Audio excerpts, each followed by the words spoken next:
Quero convidar você a abrir a sua Bíblia em 2 Reis, no livro de 2 Reis, capítulo 18, versículo 1 até o versículo 8. 2 Reis, capítulo 18, versículo de 1 a 8. Eu não sei se a apresentação está lá. Se puderem colocar para mim aqui, Léo, por favor. Glória a Deus, louvado seja o nome do Senhor, amém? Nós vamos tratar hoje sobre confiando em nosso Deus. Amém? Confiando em nosso Deus. E para isso vamos contar a história do rei Ezequias. E assim diz a palavra do Senhor. E assim diz a palavra do Senhor em 2 Reis, capítulo 18, versículo 1 até o versículo 8. Liberaram para mim?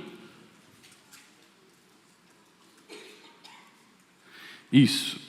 Diz assim a palavra do Senhor, então, no versículo 1 do capítulo 18 de 2 Reis. No terceiro ano de Oséias, filho de Elá, rei de Israel, começou a reinar Ezequias, filho de Acais, rei de Judá.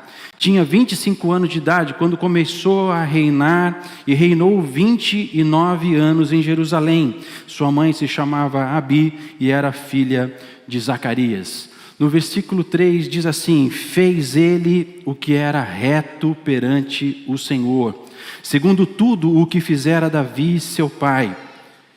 Removeu os altos, quebrou as colunas e deitou abaixo o poste ídolo, e fez em pedaços a serpente de bronze que Moisés fizera, porque até aquele dia os filhos de Israel lhe queimavam incenso e lhe chamava Neustã. Versículo 5, confiou no Senhor, Deus de Israel, de maneira que depois dele não houve seu semelhante entre todos os reis de Judá, nem entre todos os que foram antes dele. Versículo 6, porque se apegou ao Senhor, não deixou de segui-lo e guardou os seus mandamentos que o Senhor ordenara a Moisés. Assim foi o Senhor com ele, para onde quer que saía, lograva bom êxito. Rebelou-se contra o rei da Síria e não o serviu. E por fim, no versículo 8, diz assim: feriu ele os filisteus até Gaza e seus limites, desde as atalaias das vigias até a cidade fortificada. Amém? Quando nós olhamos para a narrativa bíblica e olhamos para a história dos reis de Israel, nós podemos retirar destas narrativas muitos aprendizados fundamentais para todos aqueles que querem viver uma vida de relacionamento com Deus. Especialmente aqueles que querem viver um relacionamento com Jesus Cristo, aquele que veio para nos salvar e para nos redimir de todo o pecado.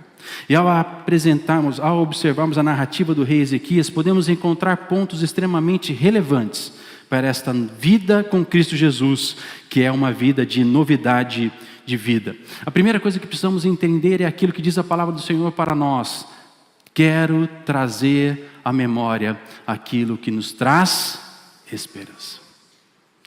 Meus irmãos, não há esperança sem Jesus Cristo. Não há esperança sem Jesus Cristo. Jesus Cristo é uma viva esperança e uma gloriosa esperança que nos dá a condição de sermos transformados pelo seu amor e pelo seu poder. E um segundo ponto central que precisamos compreender é aquilo que diz a palavra do Senhor: e assim, se alguém está em Cristo, é nova criatura. As coisas velhas, as coisas antigas já passaram, eis que se fizeram novas. Quem está em Cristo? Eu quero dizer sobre você, tudo novo, meu irmão. Nova história, nova promessa, novo destino, novo futuro. Sobre nós que estamos em Cristo, o novo de Deus se apresenta para nós. Louvado seja o santo nome do Senhor. O rei Ezequias, para mim, é um grande exemplo daqueles que decidem unir-se com Deus e depositar a sua confiança no Deus de Israel. Tudo se fez novo na vida de Ezequias. Sua nação e seu reinado prevaleceram contra os inimigos da Síria. E veja, ele começou a reinar com 25 anos de idade, um rei relativamente novo, um jovem rei que começa a reinar e por 29 anos ele reinou. Então ele sucedeu o seu pai, o rei Acás. E é interessante como a Bíblia descreve a sua vida e o seu reinado. E a primeira coisa que ele diz foi: fez ele o que era reto perante o Senhor. Então, se você quer anotar, anote na tábua do teu coração nessa manhã alguns pontos importantes dessa mensagem. A primeira coisa: relacionamento com Deus começa em fazer o que é reto perante o Senhor. Vida de retidão, vida de busca pela santificação, vida de buscar agradar o coração de Deus. E como é que eu posso agradar o coração de alguém sem conhecê-lo? Eu só consigo agradar o coração da Cris porque eu a conheço, convivo com ela, acordo de manhã com ela, louvado seja o nome santo do Senhor por isso. Eu tenho esse privilégio de acordar e me deparar com a Cris, amém, irmãos? Amém, irmãos? Glória a Deus. É maravilhoso. Então eu posso me relacionar com a Cris, por quê? Porque eu a conheço, eu sei como ela é. Eu já sei se ela acordou bem, se ela acordou mal, irmãos. Pelo bom dia, eu falei, rapaz, hoje o dia vai ser extenso. Por quê? Porque nós conhecemos, temos relacionamento. Então como é que eu posso agradar o coração de Deus sem conhecê-lo? Então, para fazer o que é reto diante do Senhor, uma vida de busca por santidade, uma vida de busca por fazer aquilo que é certo, aquilo que é correto, aquilo que a Bíblia nos ensina, nós precisamos nos relacionar com o Deus da Bíblia e com a sua palavra. Porque na medida que eu conheço a Deus, eu conheço o seu coração, e porque conheço o seu coração, eu vou fazer aquilo que é reto diante dos olhos do Senhor, aquilo que o Senhor espera que nós possamos fazer, porque Ele nos amou primeiro e nos deu o seu Filho para que nós pudéssemos andar com Ele. Um segundo ponto extremamente importante: removeu os altos, quebrou as colunas e deitou abaixo o poste ídolo. Ou seja, o que Ezequias fez foi romper com toda a idolatria da nação. Aquela nação derribou os postes ídolos, derribou as colunas, derribou todas, removeu todos aqui, todo objeto de adoração aos deuses pagãos que estava sendo construído e estabelecido principalmente por seu pai, o rei Acás. Então ele diz: aqui não haverá mais idolatria, aqui haverá um único Deus, o Deus de Israel, o Deus Yahvé, o Deus Todo-Poderoso, e esse será o nosso Deus. Você quer viver uma vida de santidade e amor ao Senhor? Derrube todo o poste ídolo da sua casa. Derrube todo objeto de adoração que toma o lugar de Deus na sua vida. Remova toda idolatria da sua casa, da sua vida. E viva ao único Deus vivo e verdadeiro, que é poderoso para mudar a minha história e a sua história. E que nos ama e que deseja fazer isso por nós. Amém? Então toda idolatria caiu. Olha que interessante, despedaçou a serpente de bronze que Moisés fizera. Olha como isso é interessante. Queridos, quantos anos se passou esse tempo e Israel continuava queimando incenso para a serpente que foi feita por Moisés? Quantos anos? Quanto tempo se passou? E aqui nós precisamos entender algumas coisas. A adoração a Deus significa novidade de vida. A palavra do Senhor diz que a cada manhã as suas misericórdias se renovam sobre nós. Então a cada manhã Deus tem algo novo para mim e para você. A cada manhã Deus quer se revelar, um Deus poderoso e que deseja fazer coisas novas em nossas vidas. Por isso, Ele vem e despedaça essa serpente. Não haverá mais em Israel lugar para adoração que não seja o único Deus vivo e verdadeiro. Altar somente a Ele, sacrifício somente a Ele, ofertas pacíficas somente a Ele. O que Ele estava fazendo era mudar a história e o curso da sua nação, mudar a história e o curso da casa dele, mudar a história e o curso da vida dele para a glória do Senhor. Mas olha que mais interessante, confiou no Senhor, depositou a confiança dele no Senhor. O Deus de Israel se apegou ao Senhor. Sabe o que ele fez? Ele se aproximou de Deus. Ele quis conhecer o Senhor, se aproximou dele, viveu perto dele, viveu um relacionamento de aliança. O que é um relacionamento de aliança? O que é meu é teu e o que é teu é meu. Mas eu só posso saber o que é meu e aquilo que é teu se eu me aproximo, me relaciono com você, convivo. Então ele se apegou ao Deus de Israel, ele se aproximou do Deus de Israel, ele começou a ouvir o profeta da época, que era o profeta Isaías, e ele então se relacionou com o Deus da palavra e com a palavra de Deus. Ele se apegou ao Senhor e não deixou de... Quantos querem vida vitoriosa hoje? Entenda isso, entenda isso. Confie no Senhor teu Deus, o Deus de Israel. Se aproxime dele, tenha relacionamento de amor e de proximidade com ele, e não deixe de seguir ao Senhor.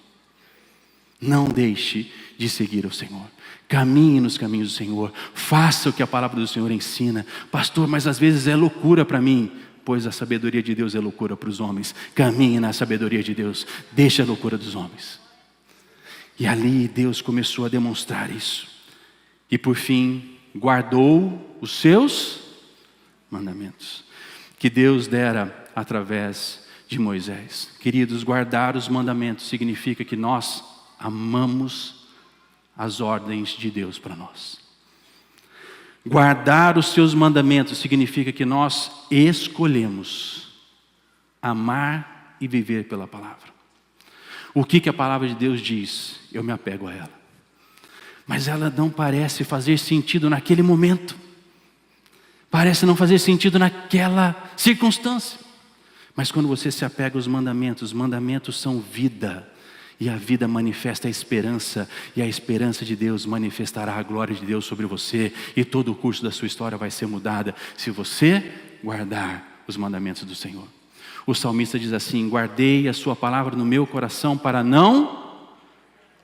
Então quando eu guardo os mandamentos, eu recebo a fonte da vida, a fonte da esperança, a fonte do amor, a fonte da sabedoria, a fonte da graça, a fonte da misericórdia, a fonte do perdão, a fonte de tudo aquilo que Deus quer se comunicar conosco através do seu poder e da sua glória. Então ele guardou os seus mandamentos e o resultado foi o Senhor com ele. Foi o Senhor com ele. Fez o que era reto, tirou toda a idolatria, derribou todo e qualquer objeto de adoração que não fosse adoração ao Senhor, confiou no Deus de Israel, se aproximou dele, permaneceu nele, seguiu ao Senhor e guardou os seus mandamentos. E o resultado foi, e o Senhor foi com ele. Tudo que ele fazia prosperava. Meu irmão, se você quer prosperar em nome do Senhor Jesus, anote isso no seu coração. Faça o que é reto diante do Senhor. Confie no Senhor, Deus de Israel. Guarde os seus mandamentos, se apegue ao Senhor e Ele vai manifestar a sua vida sobre você, em nome do Senhor Jesus. Mas é importante aqui destacar que aquilo que o rei Ezequias faz é contrastante com o seu pai, o rei Acás. Acás, diferentemente de seu filho, foi um rei abominável diante do Senhor. Ele escolheu entregar um filho em sacrifício. Ele mata o próprio filho para ofertar aos deuses dos assírios. Ele levanta os postes ídolos. Ele destruiu a casa do Senhor, retirando o ouro e a prata das portas para pagar impostos para os assírios. Anota essa aqui, ó, para pagar favores do rei da Síria. Ofereceu os objetos de culto e de adoração que foram consagrados ao Senhor. Ele oferece aos assírios para ganhar o favor do rei da Síria. Então a palavra do Senhor diz que ele foi abominável e as suas atitudes foram abomináveis. O rei Ezequias então rompeu com o seu passado. Meus irmãos, em nome de Jesus, entenda isso. Muitas vezes nós não rompemos com o passado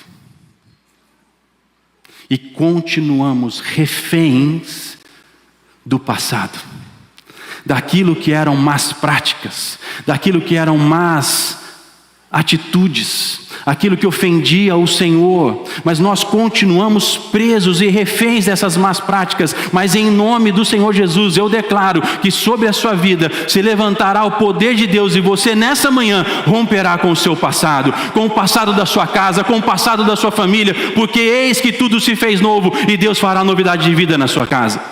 Novidade de vida a partir de você. Por quê? Porque assim como o rei Ezequias rompe com o passado do seu pai, ele escolheu não andar nos caminhos do pai, não fazer aquilo que o pai fazia, ele rompeu com aquela história familiar, e agora ele passa a adorar ao Deus vivo e verdadeiro, e estabelecer sobre o seu reinado o único Deus de Israel, como Deus sobre Israel e sobre o seu reinado. Meus irmãos, em nome de Jesus, hoje você pode romper com a história da sua família. Hoje você pode romper com esse histórico que muitas vezes tem machucado o seu coração, tem trazido divisões, tem trazido desunião na sua casa. Em nome do Senhor Jesus, eu quero dizer isso para você nesta manhã. Assim como o rei Ezequias rompeu com o passado do seu pai, você pode romper hoje com a história que tem prendido você em coisas que tem te machucado e tem te ferido, porque em nome de Jesus o poder de Deus virá sobre você hoje, e você terá a graça de Deus, a misericórdia de Deus, para romper com o passado da sua história, para virar a página e escrever uma nova história com Cristo Jesus. Ezequias virou a página e escolheu escrever uma nova história com Deus. Olhemos para essa decisão como um primeiro ponto de aplicação para nós. Só há uma pessoa que pode mudar seu passado, modificar o seu presente e transformar o seu futuro. E essa pessoa é Jesus Cristo.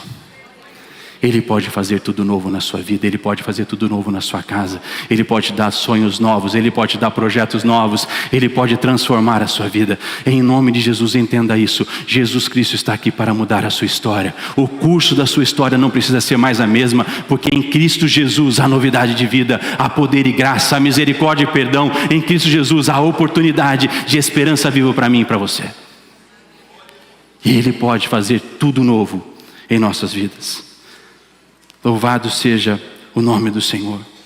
Mas sabe, esse Jesus Cristo é o Cristo Jesus que nasceu da Virgem, que iniciou seu ministério selado pelo Espírito Santo e seu batismo, que morreu pelos nossos pecados e assim somos salvos por seu sacrifício, que foi sepultado, mas ao terceiro dia Ele ressuscitou, venceu a morte. Ele pode fazer tudo novo na sua casa e na sua vida. Não é um Jesus qualquer, é um Jesus que rompeu com as forças das trevas e tem nas suas mãos a chave da morte e do inferno. E a porta que Ele abre, ninguém fecha, mas a porta que Ele fecha, ninguém abre. Esse é Jesus que pode mudar a sua história. Em Jesus temos uma promessa: quem está em Cristo, eis que tudo se fez novo. Nova história, novo destino. Então, a partir desse momento, precisamos também observar a geopolítica da época. Irmãos, estou bonito hoje, hein? Até aula de geografia eu vou dar, vou aproveitar que o Colégio Ágape está aqui. Então vamos dar uma aula de geografia também, da história antiga. Então ali nós tínhamos dois reinos, o reino do norte e o reino do sul. Precisamos compreender isso, porque depois de Davi houve a divisão do reino. Então se estabeleceu o reino do norte com as suas cidades, o reino do sul com as suas cidades. O reino do norte estava ali Israel com a sua capital Samaria, e no reino do sul Judá com a sua capital Jerusalém. E em muitas narrativas históricas nós veremos a descrição comparativa do que estava acontecendo com o reino do norte e com o reino do sul, ou seja, o que estava acontecendo com Israel norte e com Judá sul. E você vai perceber isso se você olhar o livro de Reis. Você vai ver que é exatamente assim, quando ele começa a descrever os dois reinos em paralelo. É como se fossem duas histórias, na verdade uma única história acontecendo, porque só há um único Deus vivo e verdadeiro, mas reflexos de decisões diferentes de quando há divisão. Meus irmãos, em nome de Jesus, entenda uma coisa: toda divisão não provém do Senhor, porque o nosso Deus não é Deus de confusão, o nosso Deus é Deus de paz, é Deus de paz. E a palavra do Senhor diz que Ele reestabelecerá um único trono, e quem está assentado lá é aquele que vive e reina para todo sempre, Jesus Cristo. Então nós precisamos compreender isso. No 6º ano do reinado de Ezequias, o rei de Israel, o reinado de Israel foi atacado e conquistado pelos assírios. Então no 6º ano, o rei Senaqueribe, os nomes bíblicos às vezes travam a nossa língua, né, irmãos? Eles vão e conquistam o reino do norte. E o reino do sul, então, começa a conviver com essa pressão. Qual pressão? O reino do norte conquistado, cidades conquistadas. E agora o rei começa a sua campanha contra o reino do sul, conquistando cidades até chegar em Jerusalém. E no 14º ano de Ezequias, os assírios lançam campanha agora contra Judá e começam a conquistar muitas cidades até chegar em Jerusalém, a capital de Judá. Outro ponto de aplicação para nós é o fato de que Ezequias confiou no Senhor, mas isso não o livrou das investidas dos inimigos. Meus irmãos, confiar no Senhor não significa que nós não teremos lutas, que nós não teremos guerras, que nós não teremos desafios. Confiar no Senhor não significa que nós vamos viver uma vida tranquila, porque o que a Bíblia diz é que nós estaremos num lugar de tribulações, mas com uma vitória e uma certeza: em mim tenham paz, porque eu venci o mundo, vocês vencerão o mundo em nome de Jesus. Mas aqui há um ponto importante: confiar no Senhor não significa que não teremos tribulações ou ataques dos nossos inimigos. Confiar no Senhor não nos tira da guerra, Ele nos livra em meio às guerras. No Senhor sempre haverá escape e direção. E diante da investida do rei dos assírios contra Judá, o rei Ezequias então tenta uma primeira estratégia. Veja, meus irmãos, uma coisa aqui importante. E aqui eu quero me direcionar aos pais, amém? Não só porque os pais do colégio estão aqui, mas eu quero me direcionar aos pais. Pais, nós somos reflexos para os nossos filhos. Os nossos filhos olham para nós e eles começam a repetir aquilo que eles veem em nós. E o que o rei Ezequias viu em seu pai Acás? Viu que ele ofereceu ouro e prata para comprar a paz com os assírios. E aí, diante desse exemplo, qual é a primeira estratégia que ele faz? Ele manda retirar o ouro e a prata das portas da casa do Senhor e oferece para os assírios como uma forma de dizer assim: olha, vamos ficar em paz. Então qual foi o primeiro exemplo que ele tomou? O exemplo de seu pai. Mas o exemplo do pai não era bom. E o que foi que aconteceu? Foi que ele não conseguiu comprar a paz com os assírios. Mas os assírios intensificaram os ataques e as ameaças contra Jerusalém. Sabe, queridos, nós precisamos entender isso, pais. Nós precisamos testemunhar Cristo em nossas casas. Nós precisamos testemunhar Cristo para os nossos filhos. Nós precisamos testemunhar o Deus a quem nós servimos em todo lugar onde nós estamos, porque os nossos filhos estarão olhando para nós. E quando eles olharem para nós, eles precisam encontrar Cristo em nós, para repetir as mesmas ações. Então ele faz isso. Mas é interessante porque, contrário ao seu pai que destruiu a casa do Senhor, ele desfez as portas, derrubou a casa, entregou os utensílios consagrados ao Senhor. Ezequias não faz isso. Ezequias só tira o ouro, só tira a prata para tentar comprar com algo de valor, mas o restante da casa do Senhor ele não permite que seja derrubada. A casa do Senhor permanece. Isaías continua sendo profeta sobre aquele tempo. Então a primeira estratégia dele não deu certo. Então precisamos entender uma coisa: para cada guerra uma estratégia. Para cada guerra uma estratégia. Não tente imitar a estratégia de outros. Meus irmãos, nós estamos vivendo um tempo de proliferação das mensagens na internet, amém? E quantas vezes nós ouvimos mensagem na internet e fala assim: agora eu vou para cima porque aquele falou que eu tenho que fazer isso. Acás entregou o ouro e a prata. Ezequias entregou o ouro e a prata. Ezequias não encontrou sucesso. Vá buscar a estratégia de Deus para a sua casa.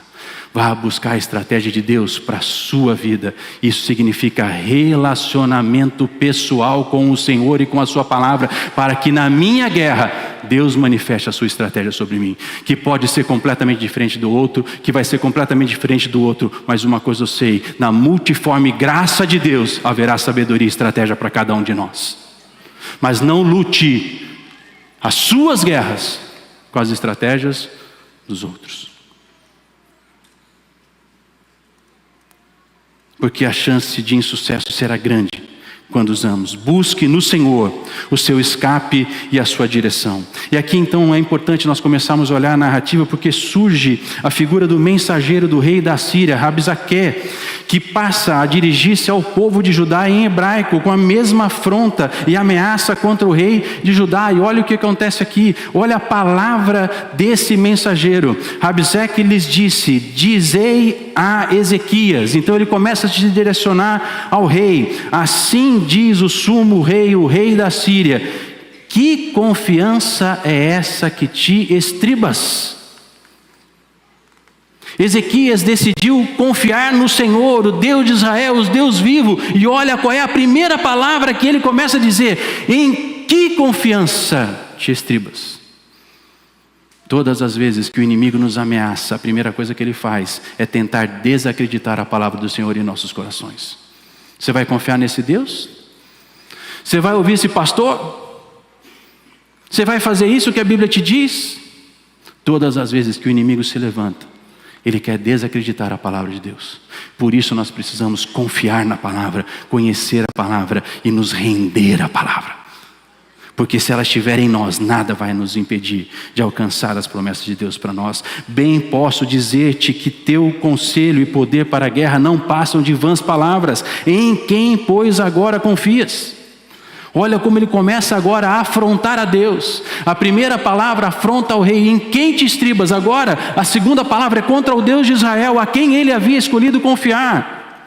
Em quem? Agora ele personaliza. Em quem, pois, agora confias para que te rebeles contra mim? A confiança de Ezequias era o Deus Todo-Poderoso, o Deus de Israel. O mensageiro assírio começa então a afrontar ao Senhor, além do povo e do rei. Mas há um ponto importante que eu quero que você observe. Porque aquele mensageiro primeiro fala com o rei, amém? Depois ele fala contra Deus, e agora ele fala com o povo. E olha o que ele diz: e não antes. Mas Rabsaque respondeu: mandou-me acaso o meu senhor para dizer-te essas palavras, a ti somente e ao seu senhor?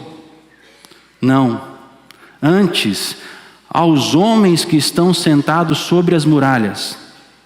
Cadê os homens aqui? Só levanta a mão mesmo, não precisa fazer ru-ru não.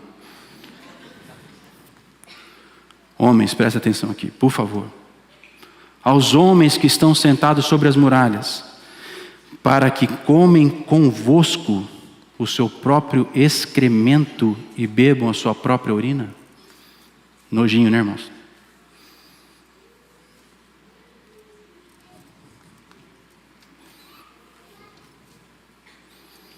Então, Rabsaque começou a falar em judaico. A primeira palavra dele foi aos homens. Homens, por favor, olhem para mim aqui com atenção. Todas as vezes que o inimigo tentar destruir a sua casa, ele primeiro vai falar com você. Ele vai afrontar você. Porque você é a autoridade sobre a sua casa e você tem um governo de Deus para a sua casa. Se ele falar com você e tomar o seu coração, ele derruba a sua casa. Então, homens, nós temos uma responsabilidade. A palavra do Senhor diz assim: homens, levantem mãos santas diante do Senhor e orem pelas cidades. Há uma responsabilidade sobre os homens. Homens, entendam isso.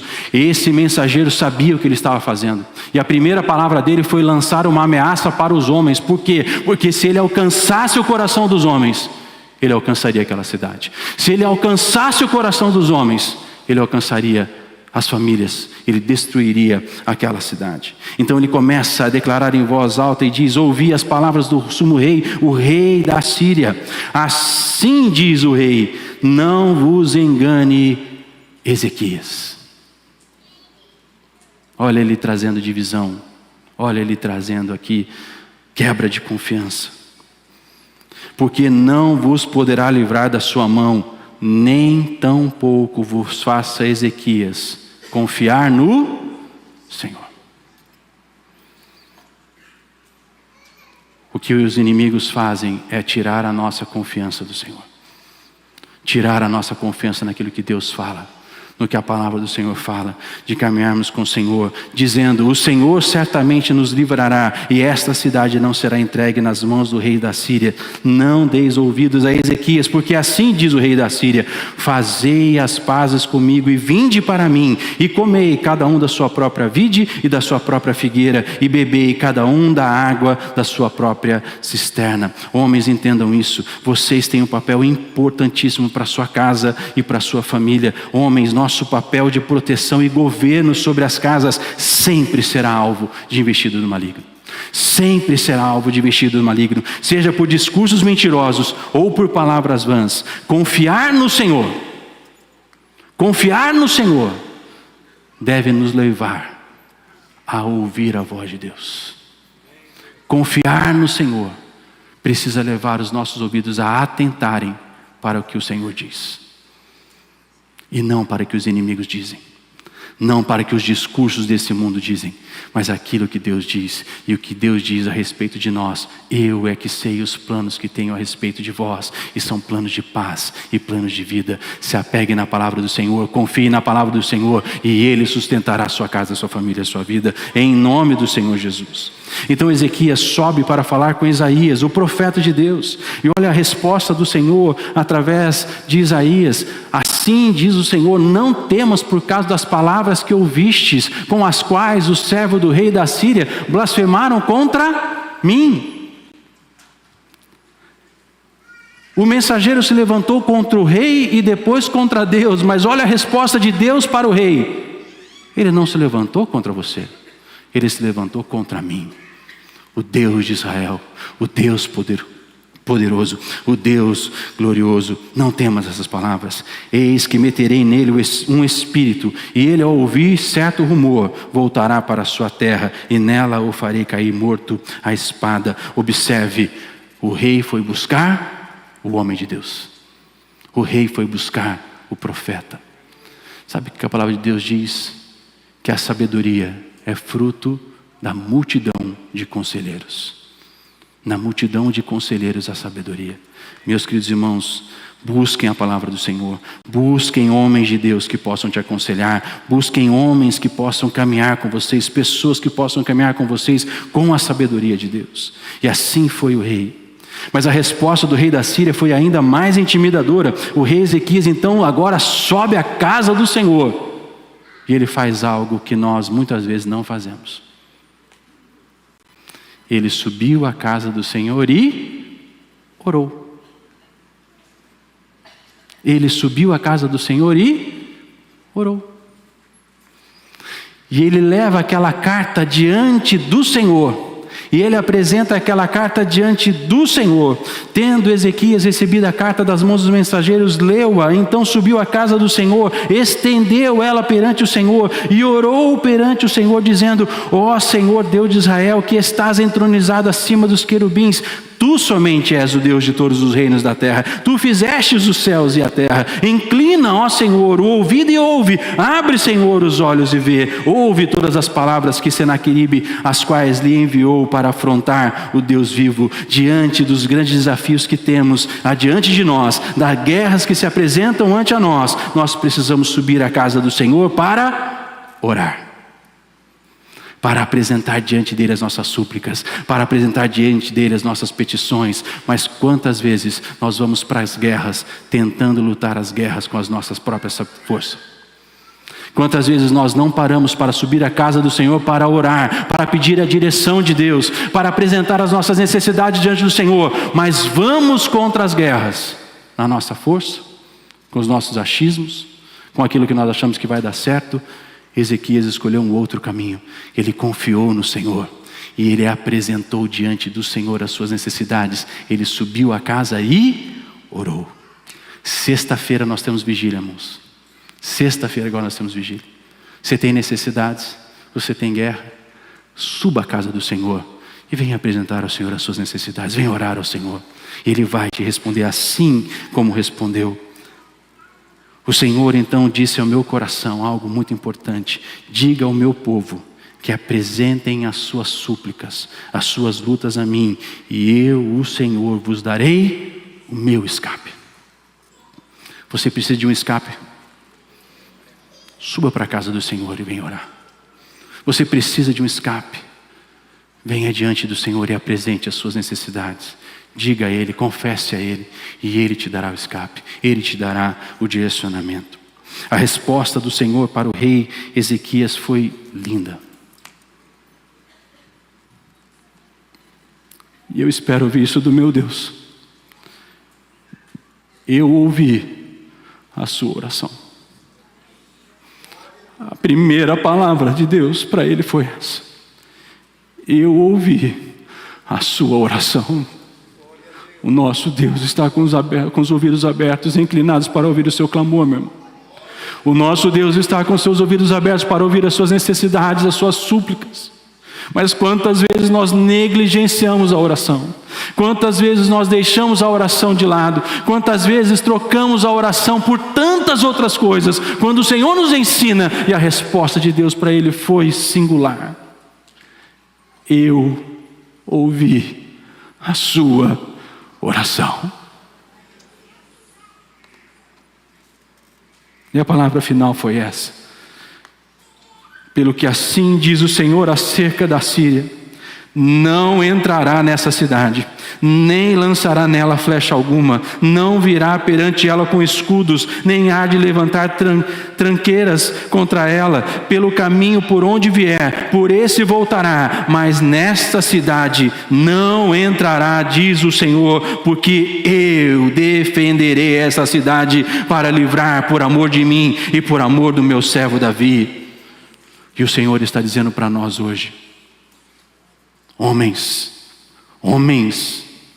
levantem-se pelas suas casas, levantem pelas suas cidades, levantem pela sua família, e assim será. O Senhor defenderá a sua casa, o Senhor defenderá a sua cidade. Não será lançada flecha contra ela, não haverá escudo contra ela, não se levantarão trincheiras contra ela. Pelo caminho que vier vão voltar, mas nessa cidade, na sua casa, na sua família, o inimigo não vai entrar, porque ali está um homem, uma mulher que confia no Senhor e que ora ao Senhor, e porque o Senhor ouve a sua oração, o inimigo não entra.